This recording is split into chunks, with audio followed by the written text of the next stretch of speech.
aici cât de tare trage asta. Un crab de 24 de kilograme. Uite-l ai. Excelent. Super. O să-i dăm drumul pentru că e ceva mai interesant acolo. Drumul drill. Salut! În acest videoclip o să facem o comparație între pescuitul plantat cu navamodelul sau barca. Și, nu în ultimul rând, vei vedea ce fel de capturi mari sau mici avem noi pe această baltă, pe balta Bicar Play. Și apropo, mă numesc Șerban Ionuț, sunt un pescar la crab cu experiență de peste 10 ani și bine ai venit pe canalul meu.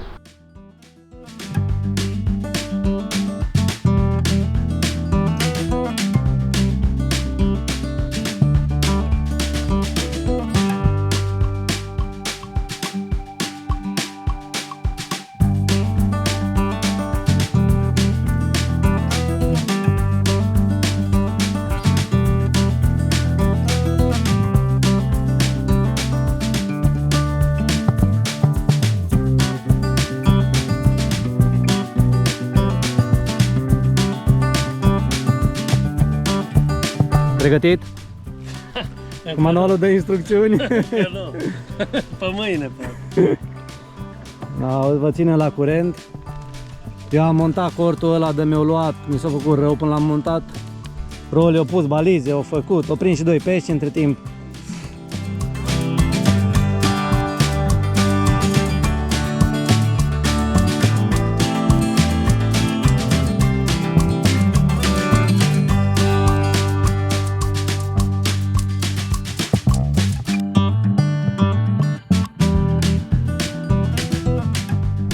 Roli ca de obicei la meci. Roli meciul. Uite-l ai. E bun. Prima plătică care am văzut să plece cu ran. Și așa ceva. E plătică? Da, e plătică. Dacă te îi. Arată-le la ce o intra plătica. De capul meu. Vai de viața mea cât e. Vai de capul meu cât e. Bă, dar asta are 2 kg, mă. Da. Impresii? Nagyahal. Bun copaci. Acum, în funcție de specie, să știi că peștele a fost mare. Având în vedere că în seara asta se pare că plăticii nu ne lasă în pace, m-am decis să folosesc o bilă, uitați pe aici cât e de mare, de 30, făcută la mână, Mascobait. Folosesc un rigid pentru că sunt multe plătici. O să fac o buclă, o conectăm. Mamă, cât e bila asta. Da, ceva foarte mare. Folosesc un cârlig de 4 de la Ridge Monkey cu tiră dreaptă. Cam asta ar fi montura. O bilă foarte mare, un cârlig foarte mare, te spunem că ne aduce peștele așteptat.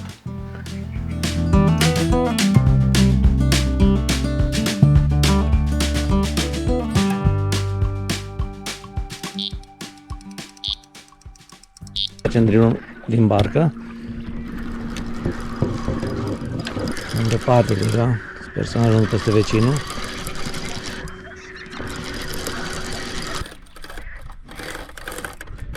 Uitați pe aici cât de tare trage asta.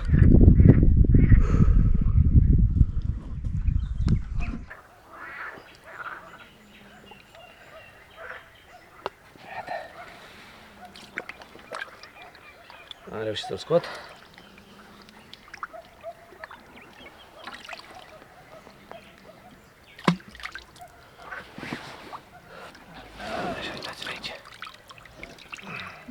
Frumos, pentru asta am venit. Bilă de 22 Mascobait pe un loc moale, plin de mocirlă. Îi vom da drumul acum înapoi.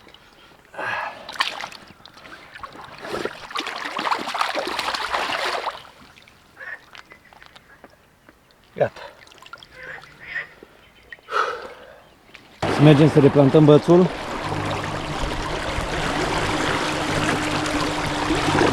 destul de noapte.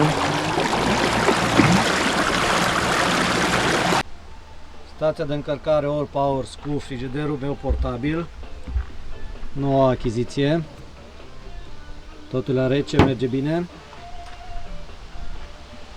În teste, să vedem, ține sau nu ține. Roli, tu ce zici? Ține. Ține? Să vedem. Uitați-vă și aici Roli hoa lui. Și încarcă navă modelul. Panou. Aici sunt boilesurile Masco, te salutăm. Și panoul l-am pus pe acoperiș.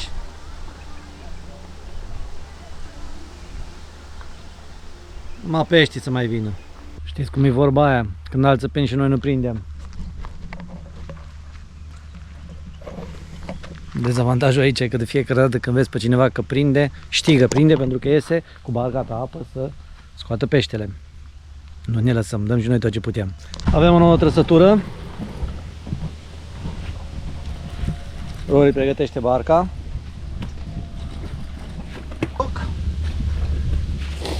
Ai grijă? Chiar acum vorbeam cu Rory. Bă, ce să facem să prindem și noi un pește? Fix asta vorbeam cu el. Și fix în momentul 2 am avut un ran. Dar un pește destul de sănătos. Folosesc niște bețe de la Century care cred că le am de... Dacă mă cunosc cu Rolly, poate și mai de mult. Sunt niște Century ANGS care cred că sunt producție 2007, deci în curând o să împlinească frumoasa vârstă de 20 de ani. Îmi place la ele că sunt moi, perfecte pentru plantat, 3,60 m. Mai puțin că avem un pește nervos aici. Hai, hai, hai.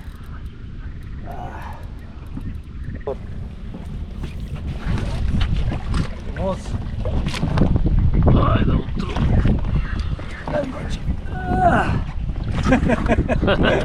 Au intrat. Într-un final au intrat. Nu știu ce, dar e un pește. Da. Mersi Rolly, va de palma. Mergem cu el la mal. Acum Rolly o rup minciocul, îl strângem lângă barcă. Ideea e să-l puneți cu fața către direcția de mers. Mult meu trebuie să scape.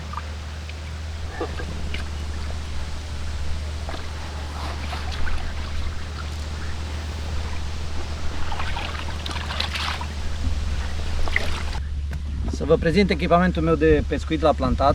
Folosesc motorul de la Rino de 70 de livre. Un sonar Humminbird care are multă vreme la mine, nu mai știu exact, Helix 5, ceva în genul ăsta. Folosesc doar ca să văd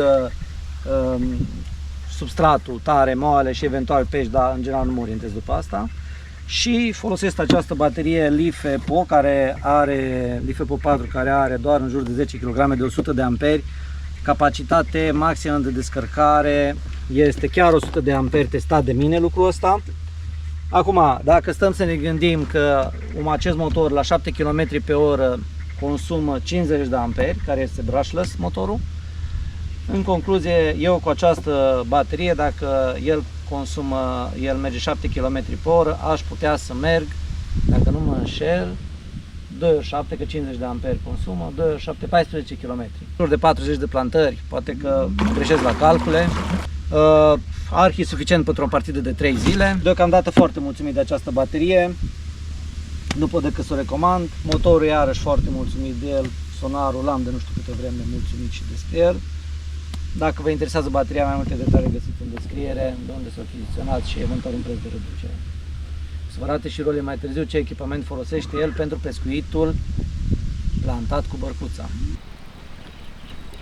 Rolly? Plantarea de seară.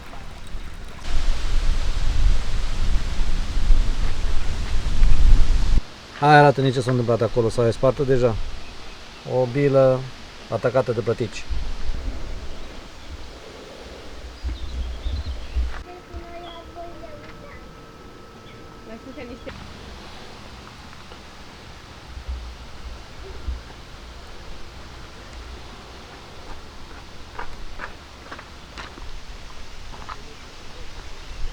Rolly, ce lucri acolo?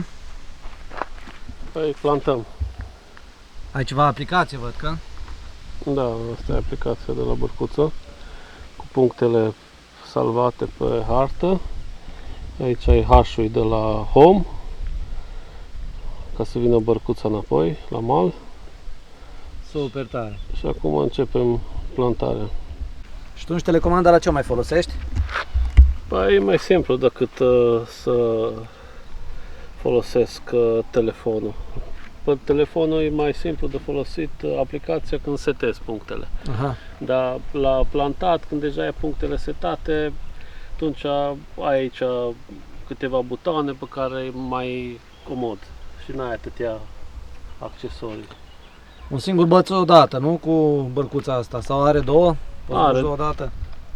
Are două, Are două cuve, dar nu prea ai cum să plantezi cu asta două bețe, numai dacă sunt foarte apropiate, că cuvele sunt una în spate la cealaltă.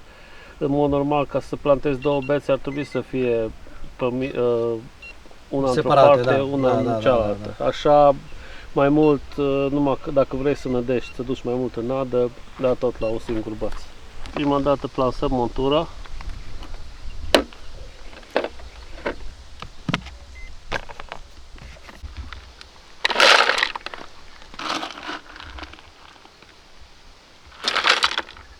Apăsăm prima poziție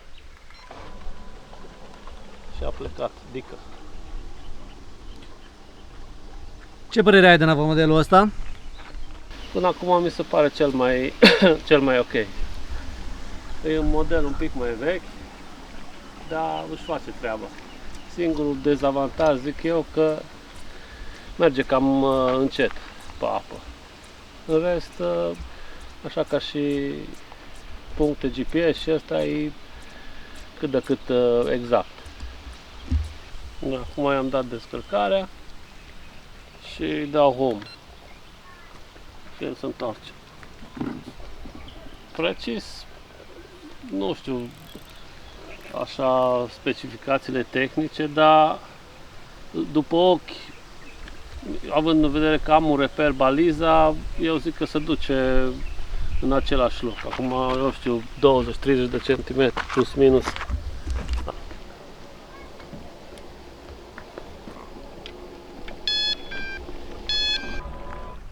Între timp bărcuța a ajuns. Montura a fost plasată cu succes, totul e gol.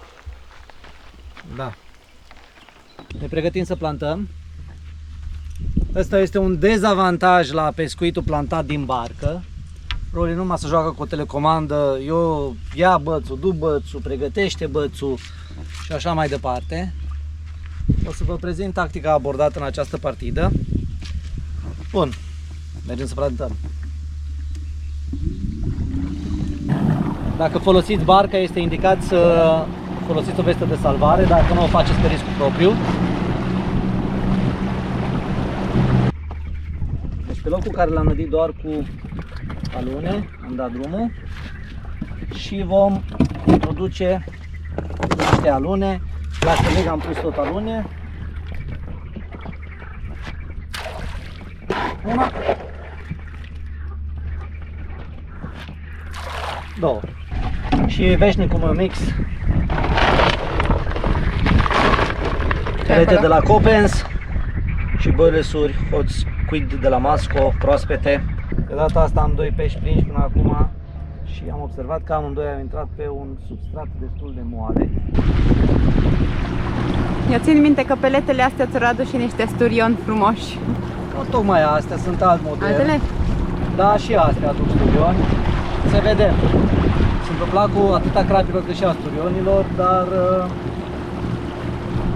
în general le folosesc pentru a avea două lucruri pe patul de nadă, a fi numai boilesuri și, în mod evident, prețul e mai mic și mai ușor acceptabil să introduci ceva ce costă 15 lei decât ceva ce costă 40 de lei. Nu înțeles. Așa e, Rory? Hai mă, să zic și Al doilea pește la așa ceva mi-a intrat. Un pop-up mic alb și o bilă tare de la Masco Bait, amândouă. Mergem să-l plantăm. Oameni buni, am găsit un arici. Aici, uitați.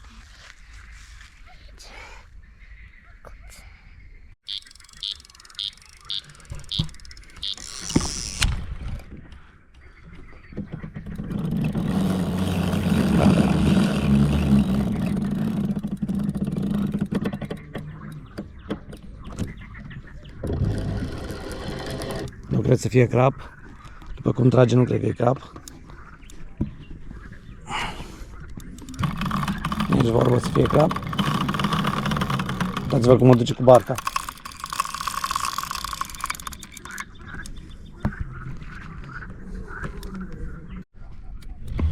După cum spuneam, este un sturion, uitați-vă cât e de mare.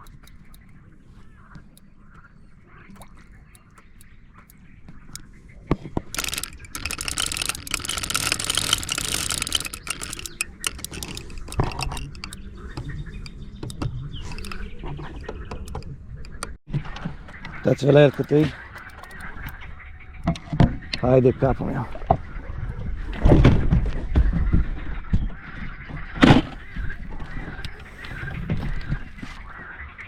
Uitați-vă acolo. Are capul cât mâna mea. O să-i desfac cârligul direct și îi dau drumul. O luptă destul de grea cu sturionul. Montura a rezistat, cârligul a rezistat, totul a rezistat. Dar e cam abuzat, să zicem așa, și cam dus vârful de la el. Când prinzi primii 2-3 astfel de pești, sturioni, ești, de-abia aștepți și îți place să-i prinzi. Dar vă spun sincer că am prins destul de mulți și la dimensiunea asta, în general, nu ai echipamentul pregătit pentru așa ceva și nici locul în care să-i cântărești, să-i, nu știu, să-i pozezi, să-ți mai multe lucruri. Așa că prefer să le dau drumul direct înapoi în apă, să nu le provoc stres. Încerc să asput iarăși acest cârlig, dar se pare că nu vrea, dacă nu o să mai am altul aici pe care pot să l-am pregătit. Mergem să o replantăm.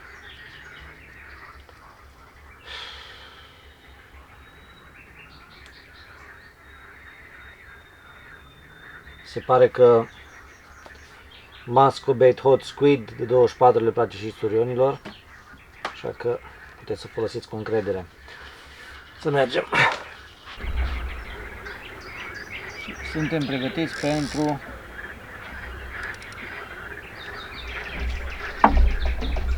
următorul crab, nu sturion.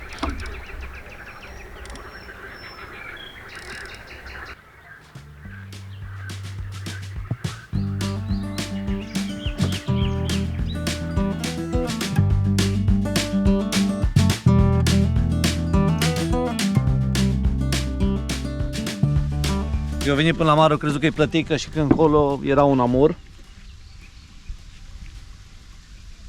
M-a rugat să meargă în barcă, că bețele noastre sunt aici, fix în fața noastră și... O nimic ocup. Scoicar n-am poză. Nici eu. Crapul e? Adică sau? Ce e la scoicar? Un fel de amur. Da?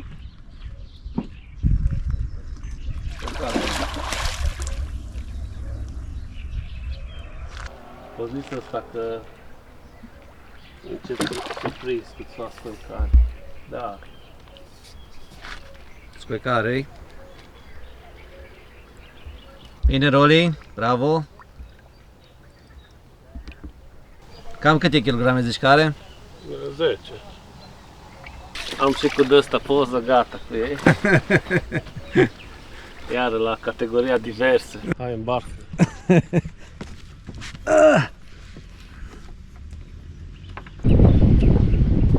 Unde e firul? Stai să vedem.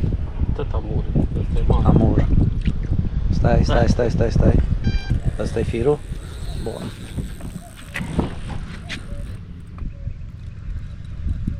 Avem un drill cu un amur, din ce am văzut. Nu mai e acum. Da, o sunat atât. A meu? Da. Da, ăla de aproape. Avem parte de un Amur 20 plus.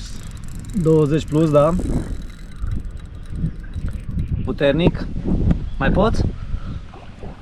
Ia, sub barcă să-mi bat piciorul.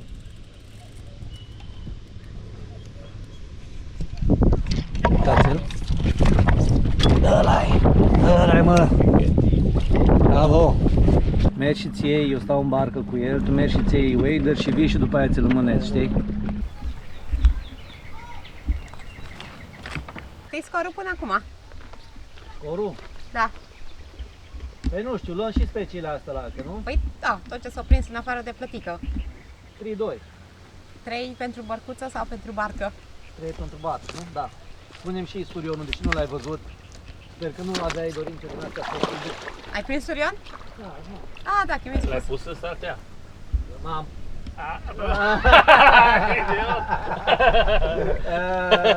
Bip. Trebuia să te trezești, că prost. Ăla n-aveam cum să-l pun singur în saltea. Excelent! Super! Nagyon szép! Excelent, Roli! Bine, Roli!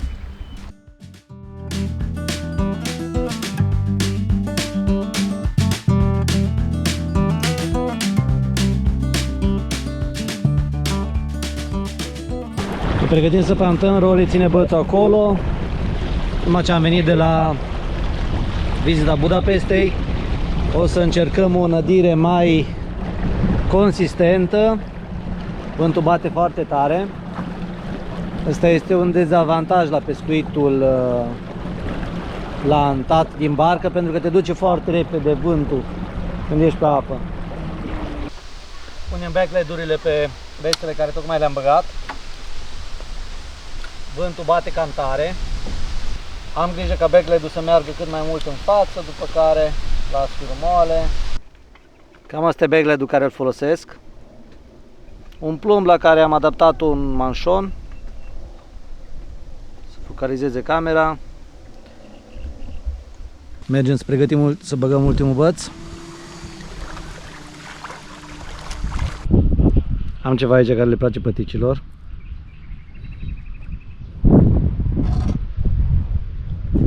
Cam aici ar fi.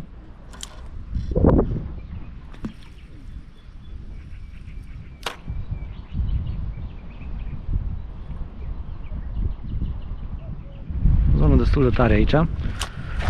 Niște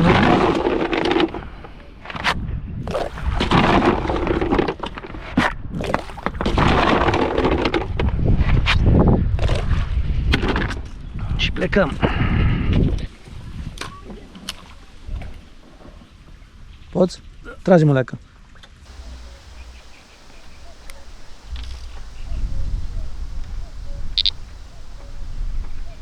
Asta cred că le-ar place și la crapi. Îți dă putere să pescuiești așa Da. ceva. Roli hotărât.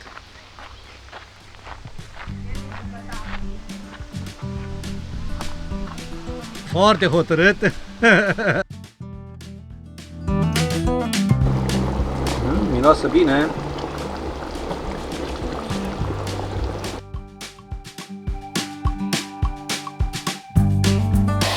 Apa să nu duce. E sub paște.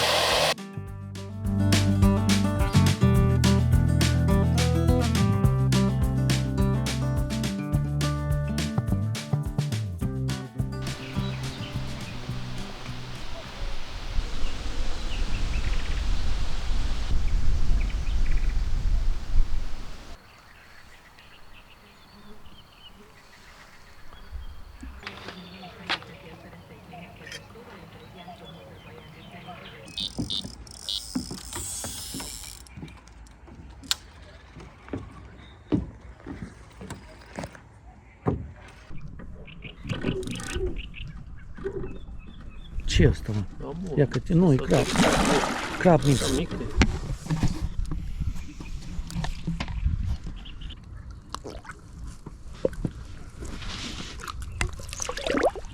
Aia, dai drumul?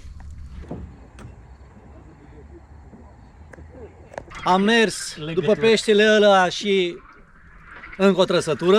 Mincioc. Păi aia zic. Țițile să-ți faci mincioc. Un crăpușor mic de în jur de 10 kg. La un moment dat se făcea un concurs care reușește să prindă cel mai mic crab de aici. Cred că intram în concursul ăsta. O să-i dăm drumul pentru că e ceva mai interesant acolo.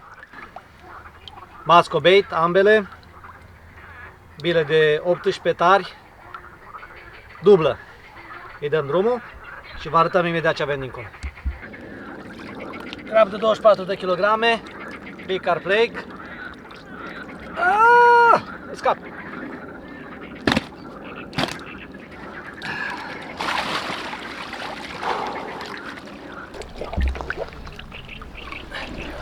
O să-i dăm drumul. Un pește frumos.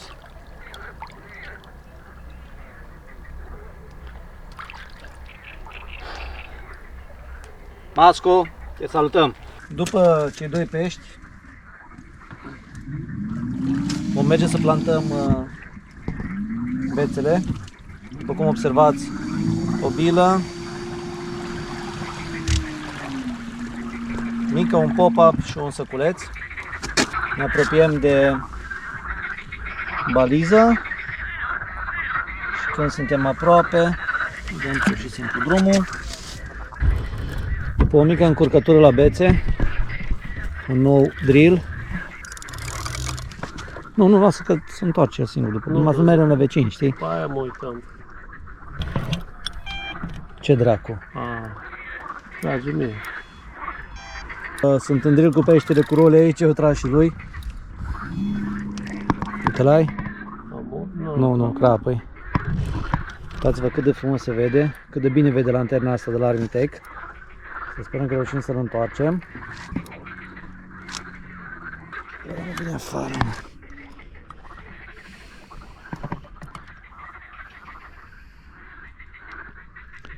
Încerc să mă grăbesc puțin cu drill-ul pentru că trebuie să mergem să-l ajutăm și pe Roli. Hai, Roli, că iese. Hai. Rapid, la mal. Dacă ține-o, dai drumul. Roli în drill cu peștele lui. Că-i car, mi se pare că-i.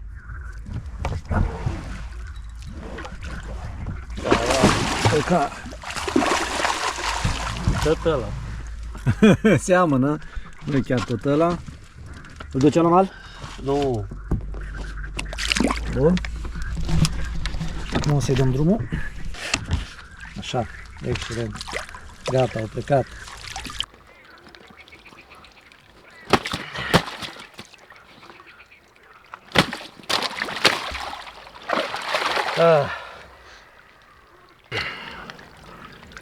Frumos de 26 de kilograme. Mi-a stâmpărat. Mi-a stâmpărat.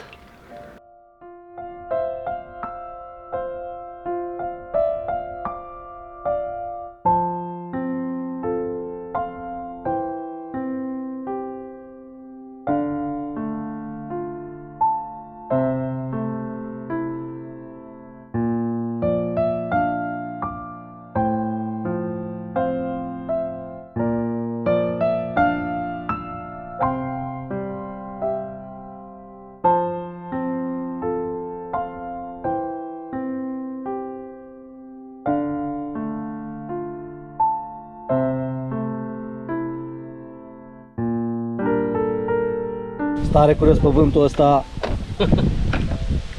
Cum se va descurca domnul navomodel? Acum, momentul adevărului. Pass or fail.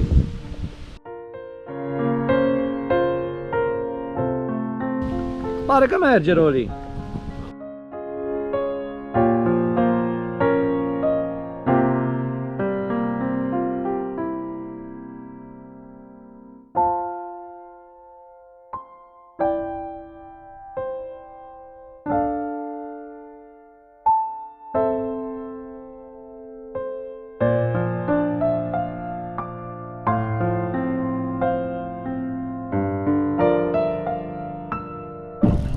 Avem o trăsătură, dar nu am văzut încă despre ce e vorba. Curorile aici că mă ajută la motor.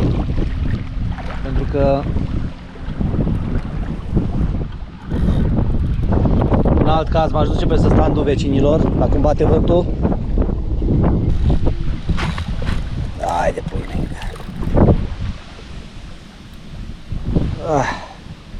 Uitați-vă la băț cum îi dăm cu voiat.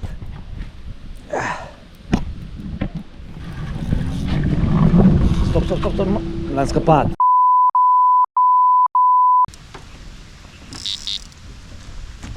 Asta, în opinia mea, e trăsătură de Turion.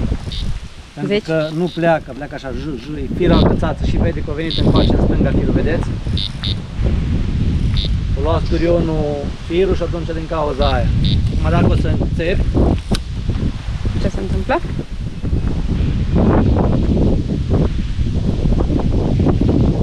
nimic. Ce faceți, băieți? Acum, într-o acalmie totală, ne-am decis amândoi că schimbăm bețele. Suntem muncitori. Merg și întreabă-l pe Roli ce părere are despre această partidă, despre partenerul de pescuit.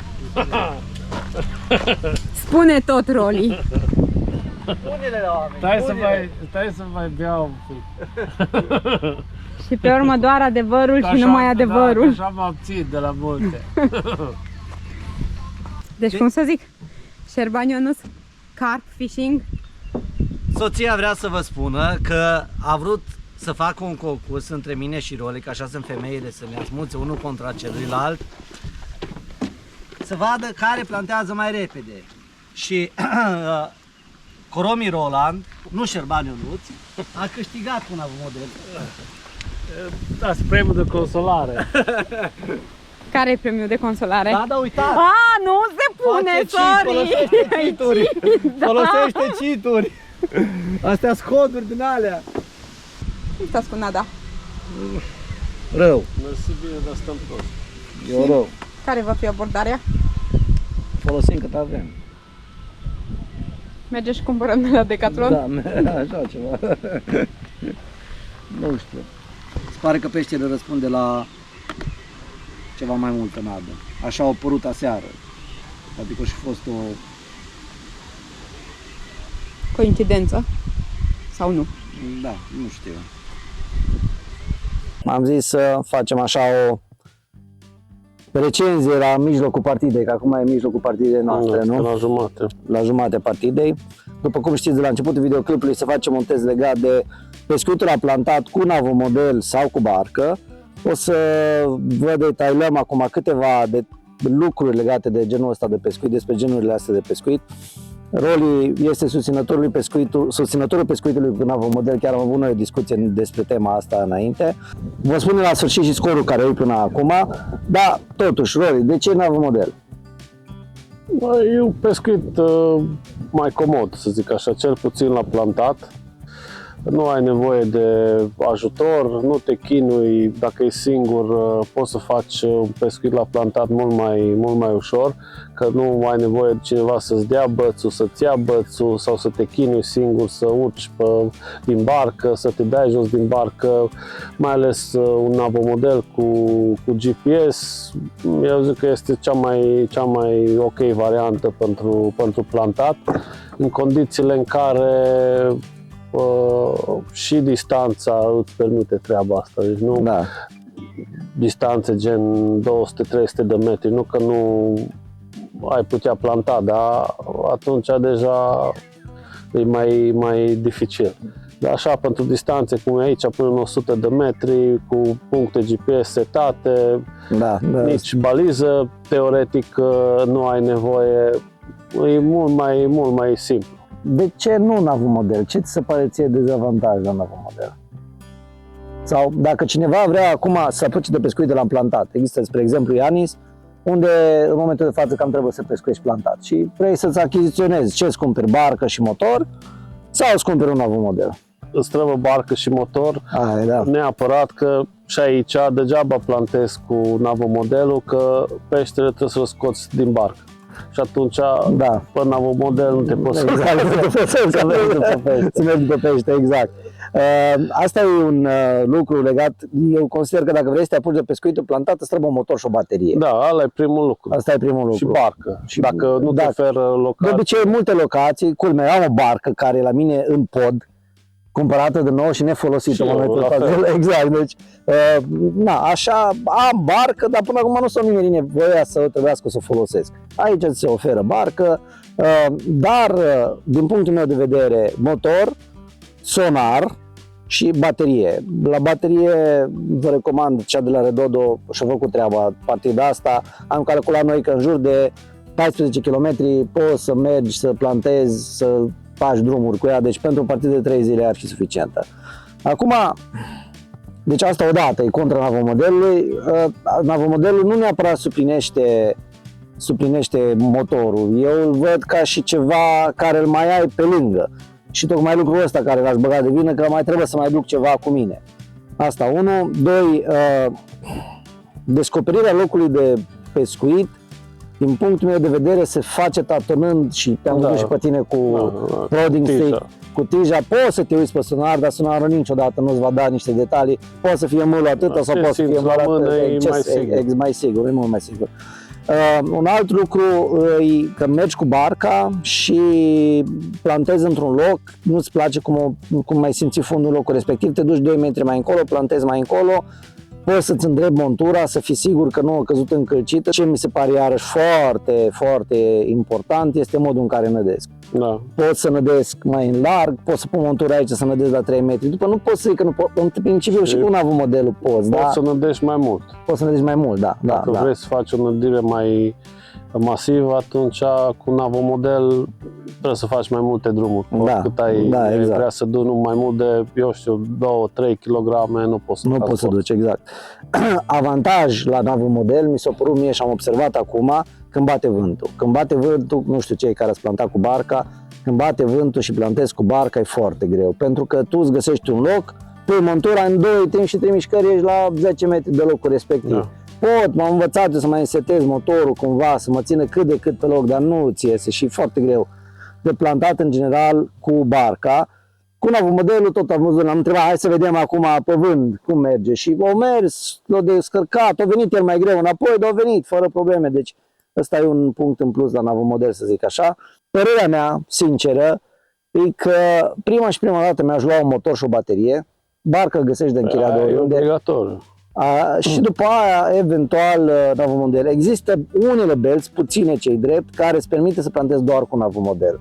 Deci numai să plantezi cu navomodel. Acolo e clar că ai nevoie de navomodel, e mai comod cu navomodelul. Da. Deci fără doar și poate e mai comod. Dar nu suplinește necesitatea unui motor. Oricum, ca și spațiu în mașină, e și mai, îți ocupă mai puțin. Da. Și dacă îi se iei barca cu tine baterie sau barcă, să nu mai vorbim. Deci nu mai vorbim, dacă îi se iei barca cu tine, deja discutăm de o chestie foarte mare care de-abia mai găsești loc acolo pe mașină. Na. Acum, dacă v-a plăcut ce ați văzut până aici, nu uitați să vă abonați, țineți aproape pentru conținut despre pescuit și cu pescuit. Era suit, scorul, era suit, scorul.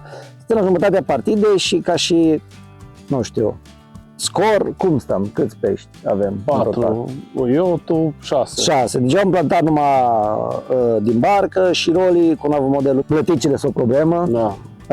Iarăși asta, navomodelul, pui, ai dus, nu e așa de mare problemă. Dar când vine o plătică și îți scoate montura și te gândești că trebuie, hai, mă duc chiar cu barca. Și noapte și vânt. Și noapte și vânt și alea, nu ți tot una. Nu e tot una ca și l-a lansat, că s-a dus, parcă am pus și am încheiat, nu e același lucru. Da, momentul de față 6-4, continuăm, dar ne oprim aici. Mi-am gândit să facem videoclip în 2 părți, asta e prima parte. În a doua parte o să fie mai mult despre pescuit și o să vedeți cum se finalizează testul nostru, care tehnică câștigă și eu la îi spun întotdeauna că eu consider că pescuitul trebuie să-l privești ca și mai ales când pescuiești așa împreună pe stand, o cooperare, nu neapărat o competiție. De data asta e un test, să vedem cum e mai bine, așa sau așa. Eram și eu curios din punctul meu de vedere că n-am mai pescuit de mult cu navomodel și să văd cum funcționează lucrurile. Așa că, uite, abonați-vă, apăsați notificările și o să urmeze și partea a doua peste 2 săptămâni. Lori, dacă ai să spui ceva?